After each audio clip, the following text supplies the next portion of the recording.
Hello, आप देख रहे हैं सेल्फ ज्ञान। अगर आप एम कॉम और PGDIBO के स्टूडेंट हैं इग्नू के, तो मैं जो ये वीडियो बना रहा हूँ वो है IBO 6 की इंटरनेशनल बिजनेस फाइनेंस के जो इम्पोर्टेंट क्वेश्चन है, मैं एक एक करके आपको वो सभी बताऊंगा। मैंने पिछले 10 साल का एनालिसिस किया है, आपको गिने चुने 10-12 क्वेश्चन बताऊंगा। अगर आप वो कर लोगे तो आप जो अपना एग्ज़ाम बहुत अच्छे से बहुत अच्छे मार्क के साथ मिनिमम एफर्ट में आप क्लियर कर लोगे। तो चलो शुरू करते हैं। तो ये है पिछले 10 साल का मैंने एनालिसिस किया है, एक एक क्वेश्चन का मैंने इसमें लिखा है और जो रिपीट हो रहा है उसके ऊपर मैंने आर करके लिखा है। इससे जो है आप देख सकते हो कि वीडियो को बनाने में कितना मेहनत लगा होगा, है ना। और इसके पे व्यू भी कम ही आएंगे, व्यू से कोई इतना मतलब नहीं है। मेरा मकसद है आपको हेल्प करना इग्नू के स्टूडेंट को, और ताकि आप मिनिमम एफर्ट्स में जो है अपना अच्छे से अपने मार्क्स को पा सको। और आपको ये भी पता चलेगा कि किस टाइप के क्वेश्चन आपके IBO 6 में आते हैं, और जिसको आप आसानी से करके अपना एग्ज़ाम को आसानी से क्लियर करके अपने विद इन टाइम ड्यूरेशन अपनी डिग्री को आसानी से प्राप्त कर सकते हैं। तो उसके लिए क्या करना है, आप मेरे चैनल को सब्सक्राइब कर लें, वीडियो को लाइक करें, क्योंकि देखो वीडियो को बनाने में बहुत ही मेहनत किया है, कितने दिन लगे होंगे इसको पूरा इकट्ठा करने में, एनालाइज करने में, है ना। तो प्लीज़ वीडियो को लाइक करें और शेयर करें उन दोस्तों के साथ जिनको जो है IBO 6 की ज़रूरत है और उनको इम्पोर्टेंट क्वेश्चन का, ताकि उनको पता चले, है ना। तो एक एक करके हम चलो शुरू करते हैं। सबसे पहला जो है रिपीटिंग क्वेश्चन है, इंटरनेशनल मॉनेटरी फंड IMF वाला क्वेश्चन आता ही आता है, वेरी इंपॉर्टेंट क्वेश्चन है, इसको देख लेना। What are the principal objective of the IMF and how are these objective achieved, कैसे इन ऑब्जेक्टिव को अचीव किया जा सकता है, एक्सप्लेन द मैकेनिज्म। ठीक, दूसरा ये भी क्वेश्चन इन रिपीट है, इंटरनेशनल फाइनेंशियल मार्केट क्या है and the purpose of this market, इस मार्केट का पर्पज क्या है, इसके प्रिंसिपल इंस्ट्रूमेंट क्या है। तो दोनों रिपीट क्वेश्चन है। इंटरनेशनल मनी ट्रांसफ़र जो है, इस मैकेनिज्म के बारे में पूछा है, एक ही बार आया है। उसके बाद हम नेक्स्ट क्वेश्चन पे चलते हैं। ये क्वेश्चन 2 बार पूछा गया है, सेम टू सेम क्वेश्चन। अगर आप करना चाहें तो कर सकते हैं अपनी तरफ से। इसमें आपको ऊपर एक केस दे देगा, नीचे जो है आपको 3-4 क्वेश्चन उसमें पूछेगा। इसमें पूछा हुआ है, under which the following scenario with the value of the rupee relative to the जापानी येन, जापानी येन और इंडियन रुपीज़ के जो है उसने रिलेटिव करके बताया है कि वो अप्रिसिएट होगा, डेप्रिशिएट होगा या सेम रहेगा। Assume the exchange rate is free to vary, exchange rate जो है वो फ्री है चेंज होने के लिए। अदर फैक्टर रिमेन कांस्टेंट, और दूसरे फैक्टर जो है वो सभी कांस्टेंट रहेंगे। तो पहला चीज़ इसने पूछा है, grow rate of the external income is higher India than in Japan, Japan से ज़्यादा ग्रोथ रेट जो है एक्सटर्नल इनकम का हायर है इंडिया के अंदर। Inflation is higher than India, inflation is higher in India than in Japan, तो तब क्या होगा। Price in India is rising at the same rate, price जो है इंडिया के राइज हो रहे हैं सेम रेट के साथ। Real interest rate of the higher in India than the Japan, तो क्या होगा। इन चारों में आपको पॉइंट के ऊपर के पॉइंट के हिसाब से आपको बताना है। तो ये रिपीट है, एक बार और क्वेश्चन आया है, तो 2 बार ये क्वेश्चन आया है, आप देख सकते हैं, नीचे भी आएगा। ये एक बार आया है, transaction exposure, discuss the concept of the transaction exposure and different type of the translation exposure, economic exposure, तो इनके बारे में बताना है। ठीक है, नेक्स्ट ये रिपीट क्वेश्चन है, इंपॉर्टेंट है। Critically examine the government of India policy toward the foreign direct investment, FDI वाला क्वेश्चन बहुत ही इंपॉर्टेंट है हर एक पॉइंट ऑफ व्यू से। तो ये आगे कई बार आया है, वेरी इंपॉर्टेंट क्वेश्चन है, इसको देख लेना, कर लेना। उसके बाद what are the derivative, discuss the difference between the future options and relevant example, तो डेरिवेटिव्स के बारे में पूछा है, फ्यूचर एंड ऑप्शंस के बारे में पूछा है, एक बार आया है। उसके बाद international project appraisal, very important, कई बार आया है ये। Managing political risk, very important, 2-3 बार आया है। उसके बाद ये एक बार आया, कैपिटल एसेट्स प्राइसिंग मॉडल्स, है ना, और letter of credit, very important, 2-3 बार पूछा है ये भी। उसके बाद ये भी कर लेना है आपको, ये critically exam the centralize and decentralize cash management operations of the MNC, centralize और डिसेंट्रलाइज कैश मैनेजमेंट क्या होता है MNCs के अंदर, ये कई बार आया है, मैं आगे दिखाऊंगा इसको। ये भी रिपीट हुआ है क्वेश्चन, क्या, how the change in the exchange rate, ऐसे करके आएगा, change in the exchange rate. तो डिसीजन लेने में जो है as a business, various business decision लेने में, जैसे मार्केटिंग, प्रोडक्शन, फाइनेंस, तो उस पर क्या इफेक्ट डालता है ना। तो एग्जाम्पल सुटेबल एग्जाम के साथ सपोर्ट में आंसर को लिखना है, रिपीट है, ये आगे भी आएगा सेम टू सेम।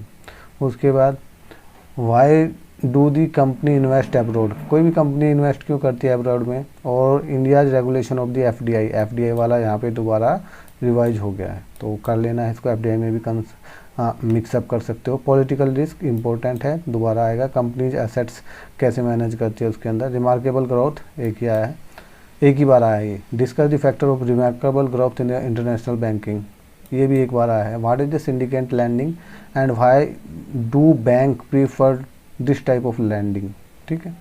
ये रिपीटेड है क्वेश्चन, आर लिखा हुआ है। What are the foreign exchange market, foreign exchange market क्या है and what are their function, उनके फंक्शन क्या है एंड देयर पार्टिसिपेंट्स क्या हैं, ठीक है। ये एक बार आया है। कौन था? The Indian company is awarded the project for the road building abroad, what are the financial need, name of the agency which can help it and are there special scheme to help such exporter, कैसे exporter को help करते हैं, special scheme क्या है, Indian economy जो है किस तरीके से रोड बिल्डिंग करती है अब्रॉड्स के लिए, है ना। तो ये है परचेजिंग पावर पैरिटी थ्योरी क्या है, एक बार आया है। What do the central bank intervene in the foreign exchange market, foreign exchange market से रिलेटेड है ये सेंट्रल बैंक, तो आप इसको देख लेना, कर लेना। The shipping and post shipping finance एक बार आया है। Portfolio approach to the project approach एक बार आया है। Export and forward rate repeat है, कर लेना इसको। CAPM रिपीट है, कर लेना इसको। उसके बाद IMF रिपीट है, international monetary funds. Foreign exchange rate किस तरीके से जो है डिसीजंस को प्रोवाइड करते हैं, वही क्वेश्चन होगा। रिस्क, फॉरेन एक्सचेंज रिस्क जो है कंपनी कैसे आइडेंटिफाई करती है, मैनेज करती है इन रिस्क को, है ना, ये आया है। उसके बाद ये रिपीट क्वेश्चन है, इंटरनेशनल प्रोजेक्ट अप्राइजल ऊपर भी आया था, ठीक है। उसके बाद डोमेस्टिक और इंटरनेशनल प्रोजेक्ट में क्या डिफरेंसेस हैं, एक बार आया है। ये रिपीट है question. Under in each scenario, Indian rupees और जापानीज येन वाला क्वेश्चन सेम है, इसको छोड़ देता हूँ, ऊपर आया है, सेम टू सेम क्वेश्चन है, कोई भी डिफरेंस नहीं है। और इसमें critically examine the role of government of India toward FDI वाला क्वेश्चन है, रिपीट है, इसलिए बोल रहा था कि FDI वाला क्वेश्चन पक्का कर ला। अट्रैक्ट FDI इनफ्लोज, कैसे उनको इनफ्लो करना है, अपने अंदर लेके आना FDI को। A major concern of the multinational companies investing abroad, जो मल्टीनेशनल कंपनी होती है वो इन्वेस्ट करती है अब्रॉड में, पॉलिटिकल रिस्क वाला क्वेश्चन है ये, और उनको कैसे मैनेज करना है। तो काफ़ी इंपॉर्टेंट क्वेश्चन है, वेरी इंपॉर्टेंट क्वेश्चन है, इसको रिपीट हुआ है ये, तो इसको कर ही लेना है ना। टैक्स प्लानिंग कैसे करते हैं, इन्वॉल्व करते हैं मल्टीनेशनल कंपनीज, एक बार आया है। Special consideration have to keep in view while planning, जब वो प्लानिंग करते हैं तो क्या क्या चीज़ें ध्यान में रखनी चाहिए। ये शॉर्ट नोट है। ट्रांसफर प्राइसिंग रिपीट है। लेटर ऑफ क्रेडिट रिपीट है। स्पेशल ड्राइंग राइट एक बार आया है। Export and forward exchange rate दोबारा रिपीट हुआ है, ठीक है। तो देखो, आप देख सकते हैं कि कितना मेहनत होगा अगर इस वीडियो को बनाना हो, है ना। लेकिन इस वीडियो का मकसद मेरा जो MCOM और PGD IBO के भाई और बहन हैं उनकी मदद करना है। तो आप भी अपने दोस्तों की मदद कर सकते हैं इस वीडियो को फॉरवर्ड करके उनके पास, है ना। तो उनको भी हेल्प हो जाएगी, क्योंकि इग्नो में जो है क्लासेस वगैरह लगती नहीं, और मेरा मकसद ये है कि आप सभी अपनी डिग्री जो है टाइम से कंप्लीट करें। तो प्लीज़ चैनल को सब्सक्राइब करें मेरे कहने से, और ताकि फ्यूचर को भी आपसे अपडेट मिलती रहे। और हाँ, मैं एक बात बताना भूल गया आपको, एग्ज़ाम के टाइम पे मैं आपके पास आऊँगा और आपसे डिस्कस करूँगा इंपॉर्टेंट क्वेश्चन 1 या 2 दिन पहले, तो वीडियो आपको मिले तो बेल आइकन प्रेस करके रखना। ये नहीं कि एग्ज़ाम दे के आओ तब आपको वो वीडियो मिले, है ना। तो प्लीज़ सब्सक्राइब करके रखें चैनल को। और इसमें हो गया ये याइल्ड कर्व जो है ना, ये एक बार आया है। साइलेंट फीचर और इंटरनेशनल मॉनेटरी सिस्टम जो है तो रिपीट है, कई बार आएगा। फॉरेन एक्सचेंज मार्केट रिपीट है, ठीक है। उसके बाद ये एक ही बार आया है कि कोई इंडियन कंपनी है, मैन्युफैक्चर कंपनी है, वो 75% जो है अब्रॉड में भेजती है, और सब्सिडरी कंपनी है जर्मनी की, मैन्युफैक्चरिंग करती है कंपोनेंट्स, और 80% जो है जर्मन आउटपुट जो है वो इंपोर्ट किया जाता है इंडिया के अंदर। तो वो कंपनी को जो है रिस्क है एक्सचेंज रेट का या नहीं है, तो और उसके संदर्भ में आपको बोलना है। तो एक ही बार आया ये क्वेश्चन। फ्यूचर कॉन्ट्रैक्ट्स के बारे में एग्जाम्पल के साथ बताया, एक बार आया है। Motivation of the company investing, motivations क्या है कंपनी इन्वेस्टिंग का अब्रॉड के अंदर, और रिस्क और उसको कैसे मैनेज करते हैं, सेम है, रिपीट है, वेरी इंपॉर्टेंट, ऊपर भी आया है। DCF and non DCF technique जो है प्रोजेक्ट अप्राइजल, तो यहाँ पे आपको प्रोजेक्ट अप्राइजल देखना, ये टेक्निक उसके बीच में है, प्रोजेक्ट अप्राइजल पहले भी आया है, ठीक है। उसके बाद discuss the significant need of the proper cash management in MNC, centralise and decentral cash management ऊपर आया था, ये सेम क्वेश्चन रिपीट हुआ है ना। नेक्स्ट एंड वेस्ट्रो अकाउंट एक बार आया है, करेंसी ऑप्शन एक बार आया, फॉरफिटिंग रिपीटेड है क्वेश्चन, यहाँ पे नहीं आया अभी तक, आपने फॉरफिटिंग देख लेना है, और CAPM दोबारा रिपीट हुआ है। उसके बाद अकाउंट एंड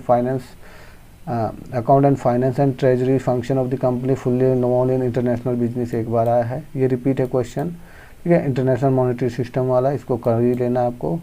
तो ये जो है बैलेंस ऑफ पेमेंट और रिस्टोर इक्विलिब्रियम कैसे करना है, balance of payment and restore equilibrium, ये जो है पिछले सेशन में शायद ये बहुत ही इम्पोर्टेंट इशू था जब हम फॉरेन ट्रेड कर रहे थे। तो यहाँ पे पता नहीं इसने दोबारा IBO 6 में क्यों पूछ रहे हैं, तो ये तो उस लेसन के लिए, उस जो कोड के लिए बहुत इंपॉर्टेंट था। आपने वो वीडियो पहले नहीं देखी तो वो देख सकते हैं, 1 से लेकर 5 तक की जो वीडियोज़ हैं मैंने बनाई हैं तो इम्पोर्टेंट क्वेश्चंस के ऊपर, तो वो पक्का देख लेना। तो उसमें ये बहुत इंपॉर्टेंट था, तो यहाँ पे भी आप उसको यूज कर सकते हैं। और ये 2-3 बार पूछा है यहाँ पे भी, बैलेंस ऑफ पेमेंट वाला। एक्सचेंज रेट इफेक्ट कैसे करते हैं business decision, important export business of A company repeat है ये। इंटरनेशनल कैश मैनेजमेंट रिपीट है। फाइनेंसिंग एक्सपोर्ट एक बार आया है, गवर्नमेंट असिस्ट कैसे करती है एक्सपोर्टर को फाइनेंसिंग एक्सपोर्ट। ये DCF and non DCF technique, project appraisal वाला दोबारा यहाँ पे आ गया है ना, रिपीट है ये question. Corporate capital structure, corporate capital structure एक बार आया है, influence the design of the world wide. Rest ये है रीजनल डेवलपमेंट बैंक्स एक बार आया है। इंटरनेशनल टैक्स प्लानिंग दोबारा रिपीट हुआ है, ऊपर भी आया था टैक्स प्लानिंग वाला। Foreign exchange regulation in India एक बार आया है। कैपिटल एसेट्स प्राइसिंग मॉडल एक बार आया है। उसके बाद बैलेंस ऑफ पेमेंट दोबारा रिपीट हो गया, यहाँ पे ये देख रहे हो, बैलेंस ऑफ पेमेंट रिपीट हो गया है। उसके बाद weakness of Bretton world system which lead to the breakdown 1971 एक बार आया, आप लीव कर सकते हो। How you measure and manage transaction risk, transaction risk वाला क्वेश्चन भाई वेरी इंपॉर्टेंट। ट्रांजेक्शन रिस्क सबसे पहले आपको कवर करना है। उसके बाद ग्लोबल फाइनेंशियल मार्केट एक बार आया है। FDI दोबारा रिपीट हुआ है। Euro market, discuss the euro market, explain the brief various instrument of the euro market एक बार आया है। डिफाइन कॉस्ट ऑफ इक्विटी एक बार आया है। Various way of the ascending managing political risk, ये पॉलिटिकल रिस्क वाला क्वेश्चन जो है मैम रिपीट है, कर लेना, ऊपर कर लिया है हमने वैसे।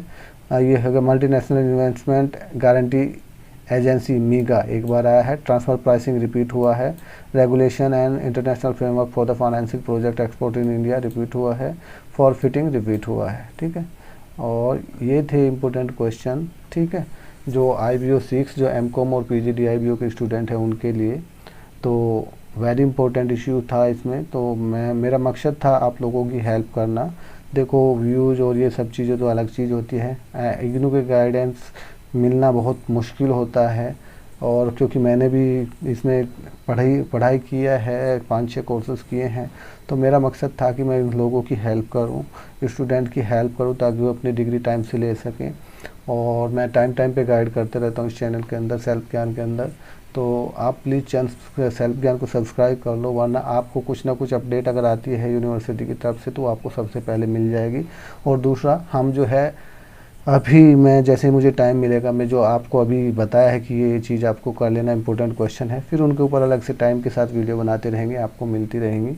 और नॉलेज बहुत अच्छी चीज़ें होती हैं, एजुकेशन एक इम्पोर्टेंट फैक्टर होता है। तो प्लीज़ टाइम से अपनी डिग्री को कंप्लीट करें, चैनल को सब्सक्राइब करें, वीडियो को लाइक करो यार, कम से कम इतना मेहनत करते हैं, 5-5 6-6 दिन एक वीडियो पे लग जाते हैं। छोटी सी व्यू इतना बड़ा फैक्टर नहीं है व्यू के लिए, तो बहुत वैसी वीडियो बनानी होती है जो सब देख सकें। ये सिर्फ आप लोगों के स्टूडेंट के लिए हैं जो गिनी चुनी स्टूडेंट है MCOM के, इग्नू के। तो प्लीज़ वीडियो को लाइक करने में थोड़ा भी मत हिचकिचाएँ। और बेस्ट ऑफ लक मेरी तरफ से एग्ज़ाम के लिए। Thank you.